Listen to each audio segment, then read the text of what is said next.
Thank you for returning to our Proline TV channel. And for the first time in 2025, and for the first time on this channel in many years, we are back talking college basketball. So, of course, joining me once again is Jim Feist, founder of Proline TV. Jim, how's it going?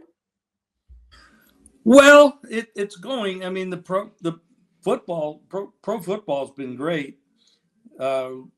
Little rocky in the college baskets, but a lot of things have changed in college baskets. So it's a little bit tougher to put the money in the pocket. So, well, it's the way it is this year with all, I mean, it's very difficult to follow college basketball this year, even for just a fan, because of all of the transfers. It's just amazing. And then, of course, basketball is different from the college football because you've got freshmen that are going to slowly work themselves into a football team. And then maybe by the time they get to their third year, that's sort of like their first year. But in basketball, if they're good freshmen, boom, they're playing, they're getting big minutes, and you're throwing them in with new transfers, and you got the combination of new freshmen and new transfers, and it's just very difficult sometimes to follow these teams anymore. So it is. Just imagine how it is for you guys, professional handicappers. Well, they raise the flag every day, and you don't have to salute it every day. But, if you're not winning, you just got to cut back on your stuff. And that's why I'm looking at future stuff, because the tournaments are coming up, and now the coaches are going to have settled rosters more so than they did in November and December. They know who they're going to play because they're in the tournament. They want to win the tournament. They want to get to the Final Four. Of course, everybody wants to get to the Final Four. So we're starting to talk about who's the first in, who's the first out, et cetera, all that stuff. You start reading articles about it. Yeah. But, and so I started, just going backwards a little bit and saying, okay, I'm going to start looking at some future tickets. Yeah. At 600 to 1, 1,000 to 1, whatever you can, on some long shots that might sneak in and win a division when nobody's really looking at them. So I started by going to the Big Ten, which is now the Big 18. It's crazy. The Big Ten is now an 18-team league. It's just nuts. SEC and the Big Ten, yeah. Yeah, it's the same thing. I mean, someday are we going to have one conference with everybody in one conference? Probably it will be. Not one, but probably like it is in the big leagues, like 2 or 3 big conferences making up the entire league. Right. Yep, I can see that happening. Let me start out by talking about Michigan State. Okay. Michigan State, 9-0. They're 9-0 in conference, 18-2 overall. Amazing 13-game win streak. They are the leaders, the top dog in the Big Ten. The question now is they're going to get into the conference tournament, and there's some other good teams in there. And before they even get into the conference tournament, is Michigan State going to be overpriced because of how well they're doing, undefeated in conference, et cetera, et cetera? We know they have a good coach. It's legendary. But, and I'm saying that just to take an overview of that is, yes, they will be overpriced because they are doing so well. The average person wants to bet on them. The regular season conference winner minus 110. I mean, you're looking at it right there. But I like a long shot. Now, I'd like. Well, why don't you like Michigan State though? Is there a particular reason that you think? I do like Michigan State, but I think when you run that hot for so long, people start pointing to you for you. And it's they get up to beat you more so than they would somebody else. It's a motivational tool. Yeah. Here's this conference undefeated team with this big name coach, and let's this is I'm going to get really up and try to get in their face and win a game here because it really makes it. So Oh, by the anytime, way, I think that if you look at it too, they have had all sorts of schedule luck because yes, they have not that's played. another exactly another point. Yeah. Yes, So I think they've had one really good, tough opponent out of all the tough Big Ten opponents, and that was Illinois. And they won that game at home by just 2. So all of the other games that they played in conference were all teams that probably, I don't even think they're going to the tournament. So yeah, That- they've been in a and good that situation schedule wise. well, in every sport, its strength of schedule is something that we look at, and it's the same thing in especially an 18 team league where you're going to have some teams that are really not really good at all. And this team has been lucky in that respect. Now, not taking anything away from them, they're still Sure. good and they still could go a long way. Yeah, But won 13 straight. I'm looking at an upset. I'm looking at somebody that's a price. I'm going to take the 17-1 that you have on the board there for Maryland to win the conference tournament. And I think I'm going to get a pretty good price when it comes into the conference tournament betting on Maryland as opposed to betting on Michigan State. Well, yeah, right now. So how about this though? If there's 17-1 right now to win, now this is of course the regular season is a big difference from the conference Yes. tournament. Yes. Where are they right now as far as the standings? How many games are they away from Michigan State? Do you have that up? There's 7-4 in conference, 17-5. Okay, so there are 4 games already behind Michigan State in the regular season. In the conference. In the conference, but they're only 3 games back in. They're 17-5, and Michigan State's 18-2 overall record. Okay, so then now when do they come out with the tour? Do you know approximately when they come out with tournament odds? I have not seen any. I'm waiting to see a place where I can make some substantial bets. Okay, and well, let us know. Yeah, that's as soon as there's places that'll put up numbers, but they're not legal in the state of Nevada. And, I can't bet at DraftKings or FanDuel or stuff like that because they're not legal here. But once these places start to put up numbers, I'm going to take some shots. And this not only in this conference, but in several. And I'm going to be working on that the next several days and weeks to get to the point. Okay. All right. So that's your you could say your advice, your pick for this week in college basketball is to downgrade Michigan State a little bit. Again, the schedule is going to get really tough for the Spartans. If you take a look at what they've got coming up really soon, let me just make sure I've got their schedule up here. By the way, they will be playing Maryland in about a month. Because it's just this thing is going to go by really fast. We are in September 1st, starting tomorrow. Big Saturday, by the way. We're going to get into some really big games. We're going to go over them really fast. But they're going to be playing in Maryland on the 26th of February. So the last game of the month of February, Michigan State at Maryland. They're only going to play one time. But at Michigan State, I'm looking at Michigan State's schedule now. Here are all the tougher games they're going to play. They're going to play at UCLA. They're going to host Indiana. They're going to be at Illinois. They're going to host Purdue. They're going to be at Michigan. They're going to be at Maryland. They're going to host Wisconsin. They're going to be at Iowa. And they're going to be hosting Michigan. I mean, almost every game that they're going to play from now on to then is going to be a tough game.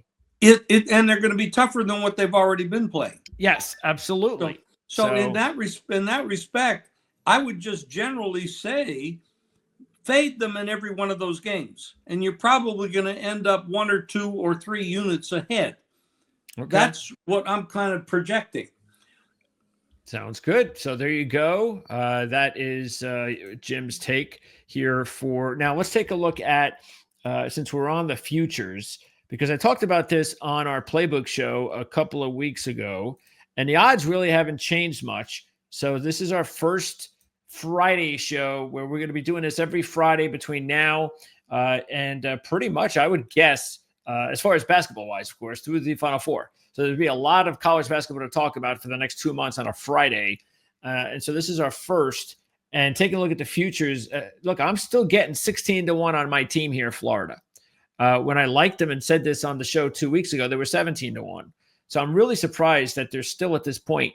Now, I believe Andy Isco made the observation that he believes the reason that you're still getting this much value on Florida is based on the fact that the SEC is so tough that, just one of these teams can make it through.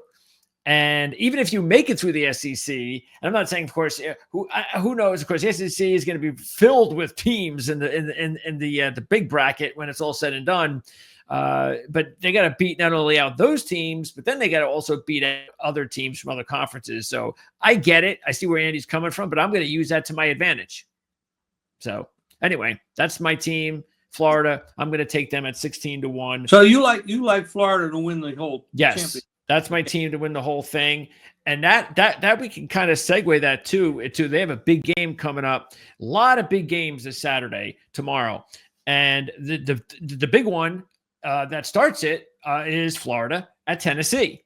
And the reason this is a big one is because obviously we got two really good SEC teams, but Florida is fresh off of an annihilation win against Tennessee. And this happened, I think it was a couple of weeks ago. They win by 30? Something like that, yes. They just absolutely annihilated them. And so now you could say that on one hand, I could see people thinking, well, this is college, there's revenge, and now they're at home. And by the way, when Tennessee lost that game, keep this in mind, very important. When Tennessee lost that game, it was their first loss of the season. They started the season 14-0 and were the number one ranked team in the country when Florida beat them by 30 in Florida. Okay, so I got to ask you, Jim, with your experience, I get revenge in college, especially when it's only a few weeks ago and it's a blowout and you're a talented team. But on Florida's side, I'm getting 4 and I'm getting about 160 on the money line. And I just beat this team by 30 points. So what do you think about that? Well, not necessarily these teams, but just in general. I've been doing this a long time, and I can't recall where a really high quality club, undefeated, one of the best in the country, maybe the best in the country at the moment, loses by 30 points without injuries interfering. It's just an amazing thing where I see these blowouts of games that absolutely should be 1 or 2 or 3 point games, and you lose by 30. And I'll tell you what, I don't want to be on Florida in that, because those kids are coming in there with they got fire in their belly. Yeah. They remember what just happened. Yeah. And again, I think the good thing is that they're the underdog. Is that it's not like it's a pick 'em or even Florida's a favorite. You're getting 160 on the money line, and you just beat the team by 30. So it's not a bad idea. But yeah, I see what you're saying. I'm not going against revenge, especially ugly revenge like that. That's one I don't know. I don't have to play it. There's no gun to my head that says I have to play this. And again, by the way, these two teams right now, Florida, as far as the standings are concerned, let's see, where is Florida in the standings here? I've got Florida as, where the hell did I put Florida in here? Here it is. They're 4th and Tennessee's 9th. So just imagine that. That just shows you how tough the SEC is. Tennessee, who was the number one ranked team in the country just a short while ago, is 9th in the SEC right now. 9th. They have lost, they are on a 2-game losing streak coming in. They've lost 3 out of 4. They're 3-4 since starting 14-0. And they are 12-8-1 ATS, but keep this in mind. Florida is 14-6 ATS this year. So that's got to be one of the better spread teams in college basketball. They've won 3 straight, 5 out of 6.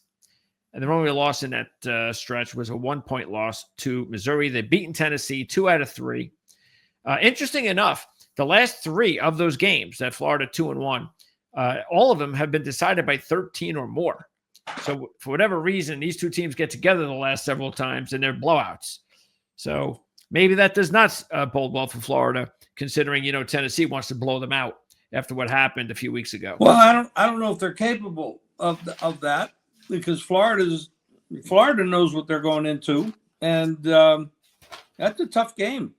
That's hard to handicap it, because you got motivations on each side. Hey, they're coming in here to beat us by 30 because we just beat them by 30, and then another team maybe Tennessee is flattened out. Maybe they hit their peak early, and now you just said they've lost 3 out of 4. Yep. Yeah, that is definitely something that we're going to have to keep an eye on. Auburn, of course, is the number 1 ranked team, and they are playing Ole Miss in a really good game. Also at 2:00 on Saturday, they are 19-1. Ole Miss is 16-5, and Ole Miss is sitting 6th in the SEC.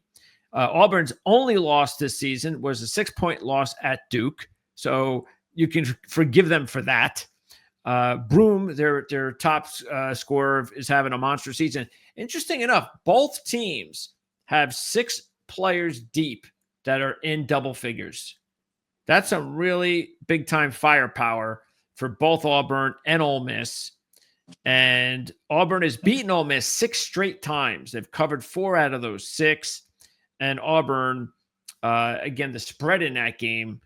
What is the spread in that game? You got the most recent spread on that one? What do I got? I do not have the spreads up on my screen, no. All right, let's see. I have it here. I think they weren't that actually. Let's see. Auburn, and where is that game? Hey, out. All right, I'll go get it anyway. Oh, there it is. Auburn is favored by 5.5 at Ole Miss. Ole Miss is getting about 2-1 on the money line. Okay, also in the SEC, Alabama's playing Georgia, and normally that's a big-time football matchup. But Georgia's actually having a pretty decent season with the former Florida coach Mike White is at Georgia, and it looks like he's doing a good job of getting the basketball program, especially with their freshman, Asa Newell, who's really having a great freshman campaign. Georgia's actually been pretty solid. They're 15-6 this year, but that puts them at 11th in the SEC. They've lost 4 out of 5, so that's not good. Alabama's won 12 out of 13. They've beaten Georgia 6 out of 7 straight up and against the spread. One more in the SEC before we move on I wanted to touch up on, and that was maybe 2, but one was Vandy in Oklahoma. I really like what's going on with this Vandy team this year. They've got that head coach, the James Madison head coach. Of course, we remember what a really good season James Madison had last year. And so he's now the coach at Vandy, and they're having a really good season. They're 16-4. They're 7th in the SEC. They've covered 13 out of 20 this year. They're 3-1 in their last 4, including wins over Tennessee and Kentucky. Oklahoma got off to that great start this year. I think they won one of those tournament games, and it shocked everybody when they won that. Nobody expected it. They're 2-1 straight up, 3-0 against the spread in their last 3. So that's a good matchup. It's a light spread. I think it's somewhere around 3.5, something like that. It's another game that I probably won't take because it's a tough one. But I would lean on Vandy. Getting 3.5 plus 145 on the money line. So that's the SEC. And we're looking at here are the futures, by the way, and I'll pop up the SEC in just a second. These are the tournament futures with Duke and Auburn. And then you got Houston sitting at 3rd. And this is about normal, right? At this time of year, Jim. Yeah. Nothing crazy. Seeing Duke and Auburn at 4 or 5-1. And way too early, I think, to take either one of those teams that's such a low number, because one of those other two is in the way. There's too much balance out there. Yeah. You can't take. I wouldn't go in on a low number like that. No, I would not. Let me get the SEC up here to see what their regular season conference winner. Obvious, wow, minus 400 in way. The toughest conference in college basketball. Yeah, I mean, obviously there's a lot of money on Auburn, but that means it is wide open for any of these teams, and they're all capable. All of these teams on this board are capable. Florida's at 1,200. Tennessee's at 9,000. Yeah. And that's just to win the conference tournament, not the NCAA tournament. So, And like you said, Tennessee was undefeated just a couple weeks ago, yep, but they've slipped. Look at the difference in the number. 90-1. I mean, that's Yeah. crazy. All right. So, yeah. So that's the SEC. Let's now move on. Let's see. At 4 o'clock in the Big 12, Kansas. A lot of people thought that Kansas was the team to beat when the season began. They're always going to be up there. We know that. Bill Self is one of the best college coaches. They've gone the route, though, of sort of like the day. See, I think this is the interesting thing that we have to keep in mind, too, with every coach, including Bill Self, is he has to go the route of transfers. And you can't just do I'm going to bring in a great freshman class and I'm going to groom these kids to be awesome players in 2 or 3 years. So Kansas has gone that route and it really has not worked out for him this year.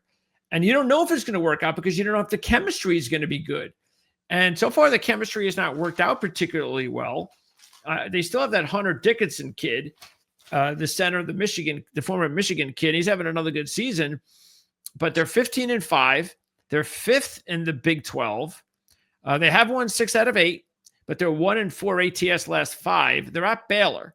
Now, Baylor has not really had a great year. They're 13-7, 7th in the Big 12, 2-3 last 5, 1-4-1 ATS last 6. They have beaten Kansas 3 out of 5. They're a 1-point favorite at home against Kansas at 4 tomorrow. And I'm actually going to go with Kansas in this one. I do like the fact that I know they haven't covered the last 5, as I said, but they've won 6 out of 8, and they're getting a point here. Also, keep in mind, Baylor guard Jeremy Roach is out.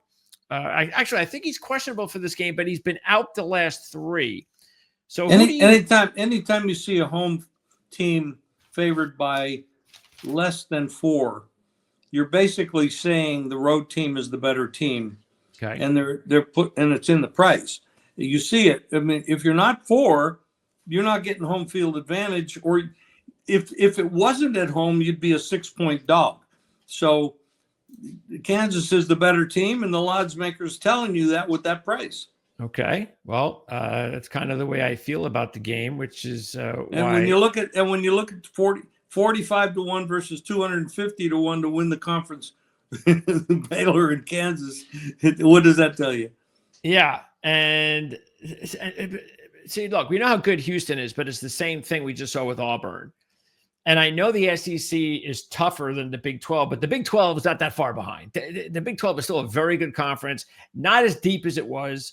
And I know they've got a bunch of teams now, new teams, but still, I mean, I think people would faint if they would see right now when the season began at Kansas would be 45-1 to win the Big 12 conference championship on February 1st. So this is another situation where I think you got to be nuts to take Houston at this point at minus 320. And Iowa State's more than capable. That's a very good team, Iowa State. Iowa State's very good. And I mean, it's still, these prices are way too low to want to bet them. But yeah, I mean, Iowa State and Houston, I mean, they go neck and neck. Anybody can win that game. Speaking of Houston, this is one of the games to highlight this Saturday. It's Houston, Texas Tech.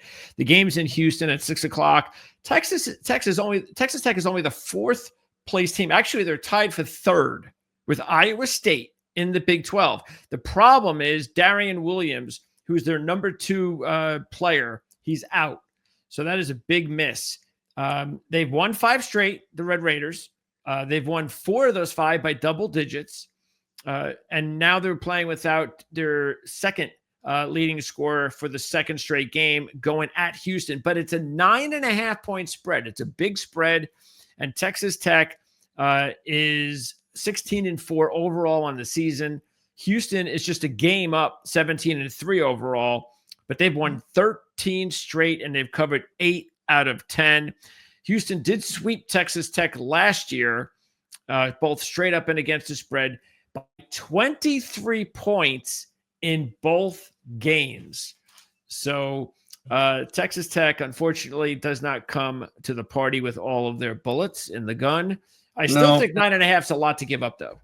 I would lay the number, especially with the player out and the history.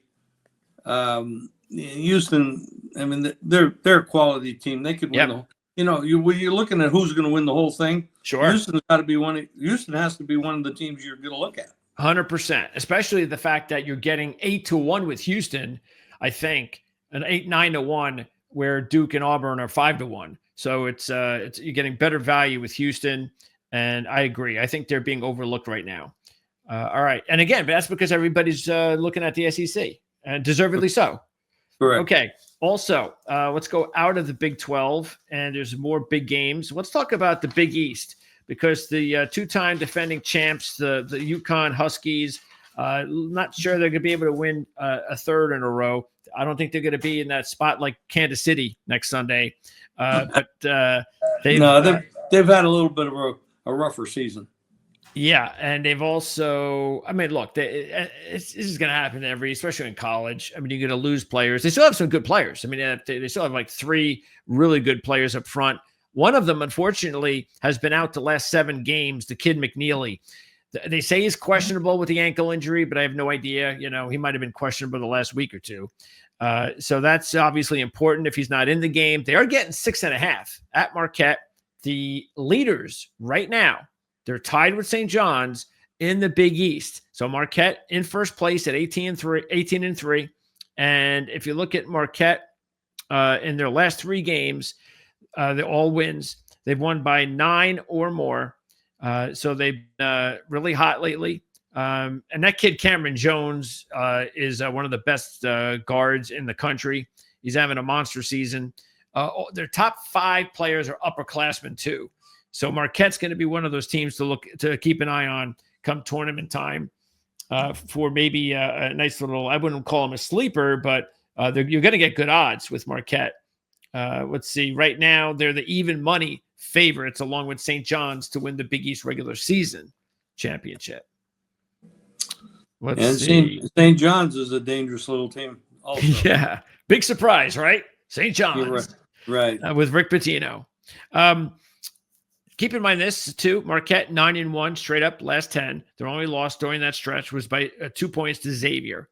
And UConn has beaten Marquette the last 3 times they played them straight up and against the spread by 7 or more points. But again, those were better teams. And UConn has alternated wins and losses over their last 7 games this year. So it's been win, loss, win, loss, win, loss, win. So I think that's if that trend continues, they'll get another L here. They're 1-6 ATS in their last 7. But they are plus 240 on the money line. I'm sure that's going to be enticing to some. But again, if the kid McNeely isn't playing, just like we said in the game with Texas Tech and Houston, that's going to be tough for UConn going to Marquette, even though Marquette would like nothing better than to stop that 3-game losing streak to UConn. Okay. I think there's one more game I wanted to talk about in this conference, and that's Villanova and Creighton. Creighton is the 3rd place team, just behind the game back of St. John's and Marquette. Villanova is 5-5. They're 5th in the conference. And I'm I don't know what you think, that the head coach of Villanova, his time is pretty much going to be done. If he does not get this team to the tournament, there's no way he'll be back. This has just not been a good handoff. They had a legendary head coach leave the program, and things have not been good. It's hard to replace a guy like him. It really is. Villanova 1-4 straight up last 5, 0-5 ATS last 5. Creighton, meanwhile, if you look at them, they've won 6 straight, and they're 8-0-1 against the spread in their last 9.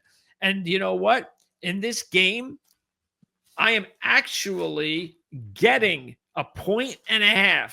So I am jumping all over Creighton in this one. Of course, the kid Ryan Kalkenbrenner is having another big season, as is Ashworth, a couple of seniors leading the team. They're both having big years. Creighton swept Villanova last year, and they're 12-7-2 against the spread on the season. So I think Creighton being a little disrespected here as the 1.5-point dog at Villanova. Well, Villanova is one of those teams would be trying to save their season and come up with some respect. Yep. And build some momentum into, but the man for man, we know who the better team is. and Absolutely. so it's pretty obvious. We in the Big Ten, by the way, Michigan State. We're talking about them. They're first place. They're playing at USC, who's in 11th place in the Big Ten. It's not been a great year for USC. You know, there are a lot of changes there. New head coach, new system, all that kind of stuff. A lot of new players. They're 3-4 in their last 7. But get this: out of those 7, USC has upset Illinois as a 12-point dog and Nebraska as a 7-point dog on the road. Here they're at home trying to put an end to Michigan State's 13-game win streak. And so we talked about what's coming for Michigan State. The worst thing that can happen for Michigan State is to lose a game like this with the big, much tougher schedule coming. But I don't even think this is going to be all that easy, considering that this team is they're capable. They've already pulled off a couple of big road wins in the conference, so anything's possible in the Big Ten. So. Well, you've probably taken 6 points at home with USC. Yeah. And like I said, from here on, I would be fading Michigan State. So obviously, I'd be on USC in this game. All right, and then we have the big rivalry, the rivalry of rivalries, the Tobacco Road rivalry, North Carolina and Duke. And Duke, of course, right now undefeated in the ACC. They've won 14 straight. They've only lost to Kentucky and Kansas this year. But I got to tell you, Jim, I've been following this in a rivalry like you have for long enough, and there's this stretch that North Carolina is going through right now that says you have to take North Carolina in this game. They have won 4 out of 5 at Duke, and all 5 of those, they were dogs, including an upset win in 2022, getting 11.5. Here they're getting 13.5. They swept Duke last year. And Duke, of course, has that big-time freshman, Cooper Flagg, who will be the number 1 draft pick in 2025 in the NBA draft for next season. North Carolina, R.J. Davis, I think he's been playing there at North Carolina for 50 years. And they got another good freshman, too, by the way, Ian Jackson. But what do you think about that? North Carolina hasn't been playing all that great. They're 1-3 in their last 4, only 2-7-1, ATS last 10. But this is a completely different animal. It's the big rivalry game. Like I said, when North Carolina has had this run of success at Duke, do you think they're worth taking that 13.5? And I don't know, maybe even they're almost 7-1 on the money line. Well, I certainly wouldn't take the money line, but the 13.5 is very inviting. Definitely. That would not be on the money line, but could they cover under the number and do some backdoor cover? Of course they could. And, you know, it's tradition. This is a big rivalry, as you pointed out going into it. It's certainly crazy things happen in rivalries. Pardon me? Crazy things happen in rivalries. Oh, they do. That's exactly right. Bet the dogs in a rivalry are usually okay. Yeah. So I do like Duke. I do like North Carolina with the points, but we'll see. Duke might have had enough of North Carolina's recent success at Cameron. Look at this number.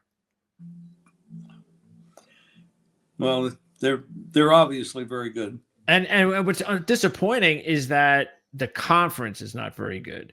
It's amazing how quickly the ACC, we know football's been struggling for a while. As a matter of fact, that conference has had issues for maybe since its inception. But the basketball conference, I mean, this is not good.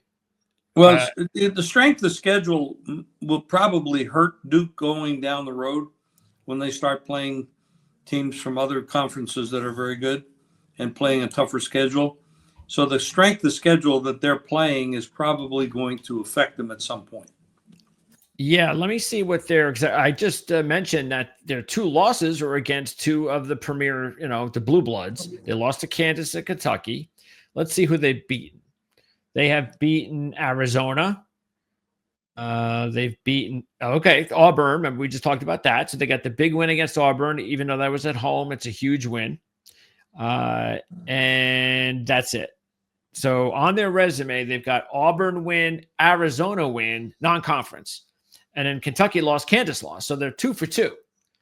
And now we're talking about in the conference here with this number, but that's why there's no way I'm going to put championship money on Duke at 5-1 at this time in the season when they're 50%, when they play the top teams outside the conference. So that affects you eventually. Strength of schedule does matter. It does get you in the end. We need, look, obviously North Carolina's got to get going. Notre Dame, without Bray, things have kind of dropped off. I know it's only been a little bit.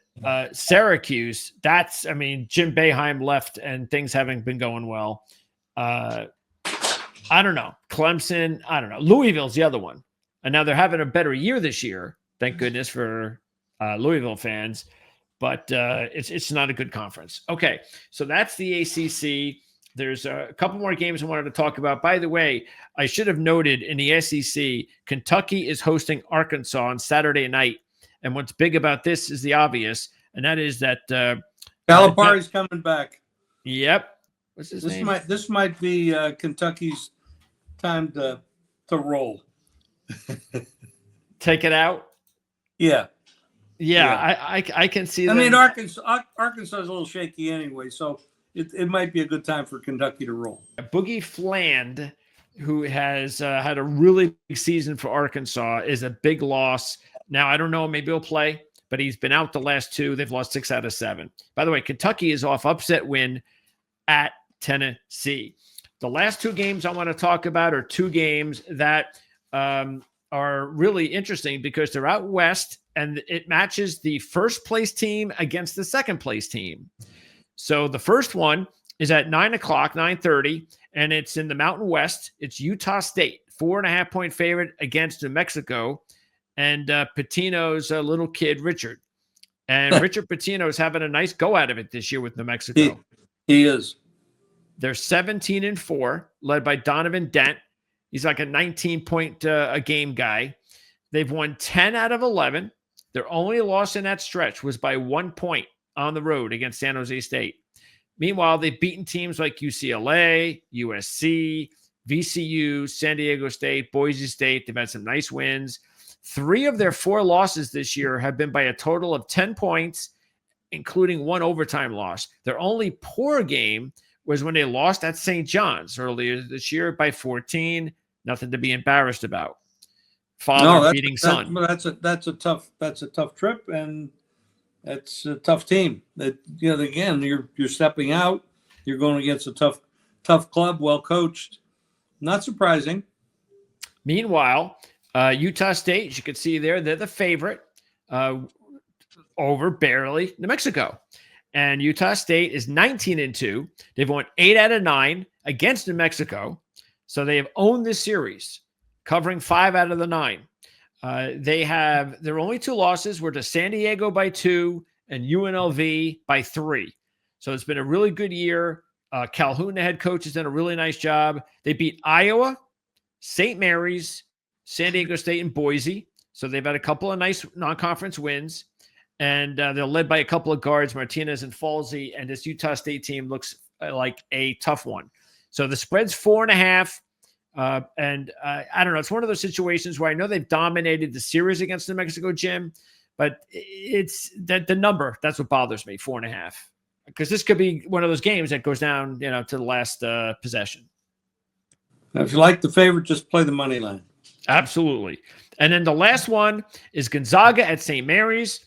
And let's remember this, St. Mary's played Gonzaga 3 times last year, including the championship game, and beat him 2 out of 3.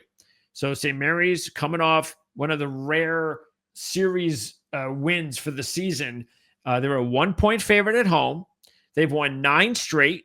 They have covered 7 of 8. Gonzaga, meanwhile, just 3-7 ATS in the last 10, including losses straight up as a 15 and 9-point favorite. So this is clearly, everybody knows this is not one of Mark Few's better teams. No, this is a game. I like St. Mary's in this game. Yeah. I think this is a turnaround season for that rivalry, and it's time for them to step up. And there you got St. Mary's as the look at that, -170. Gonzaga plus 115. So right now, by the way, both teams haven't played tough schedules or very tough schedules. The only No, big marquee win either team has is Gonzaga beating Indiana. That's it. no, it's a weaker, definitely a weaker conference, but it's always been that way. And Yeah. And St. I like Mary's, Bennett always avoids playing like a tough schedule. I don't know why. I don't know why he does that. nobody wants to play them. You think that's it? Well, I think it's part of it. Yeah, they play a different style of ball that can throw you off your game. They slow it down. They kind of muddied the water, and it throws you off your game. That kind of it's kind of like what Virginia was for a long time. It's tough to play somebody that plays that differently. So besides Florida, let me just see if there's any teams that interest me here. I think Marquette is pretty nice at 40-1. There's St. John's, by the way, at 45-1.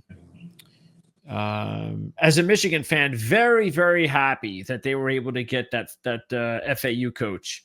Very, very happy. Very good. He knows the kid knows what he's doing, and I just could not stand Howard. I just couldn't take it. I know he was one of my guys from the Fab Four, and it was a great time, but he was just a lousy head coach. He just destroyed the program.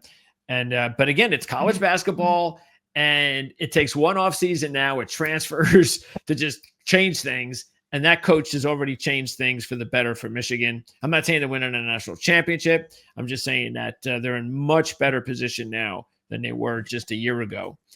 Let's see. And that's about it. I mean, we're going to go over all this stuff. We've got 2 months to go over it. And we got money making stuff the next couple months. Definitely. I'm looking forward to it. And also, we're going to be back to talk about the Super Bowl some more on next Wednesday's show, the Playbook ATS podcast with Mark. Hey, is it that time of night, Jim? This is Zane. He's coming to me. It's 3:37. Oh, I know what that means. He wants to eat. Okay, that's it. That's it for us then. Jim, appreciate your time as always. And Zane says thank you. Okay, have a great weekend, Jim. Have a great weekend, everybody. We'll see everybody here on Proline TV. I don't think we're doing anything else other than some of the other edited shows that you'll see sprinkled across the channel. And then we'll see you again early next week with more updated programming. Take care, guys.